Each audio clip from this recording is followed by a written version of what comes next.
Привет, друзья! Сведения о жизни кинобойца Джонни Лью в различных источниках весьма противоречивы. Большинство из них указывают, что родился он 20 мая 1944 года на Тайване, но в наиболее развернутой его биографии на испанском языке написано, что событие произошло на Гавайях 20 июля 1944 года в семье японки и китайца.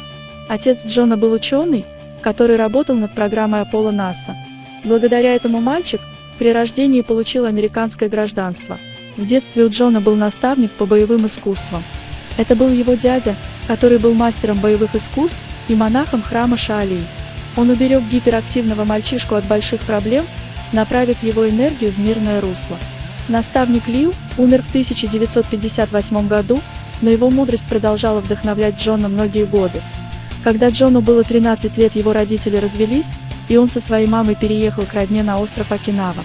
В то время к китайцам в Японии относились не слишком благосклонно, и Джону не раз приходилось вступать в рукопашную, так что он, недолго думая, поступил в секцию карате. Его старания и уроки наставника не прошли бесследно. В 1958 году он выиграл турнир Окинава по карате среди юниоров и получил 3-й дан. Так и не сумев адаптироваться в Японии, мама с сыном переезжают в Гонконг, а в середине 1960-х годов на Тайвань.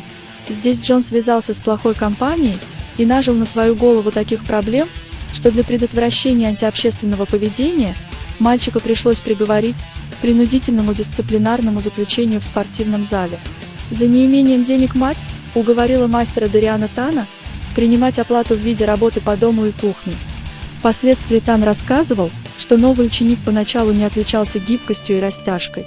Это ставило под сомнение сведения об обучении Джона с раннего детства шаолиньским монахам. Однако этот факт вызывает большее уважение к Лью, так как можно себе представить, каких усилий и какой боли ему стоило в короткий срок добиться своей знаменитой растяжки.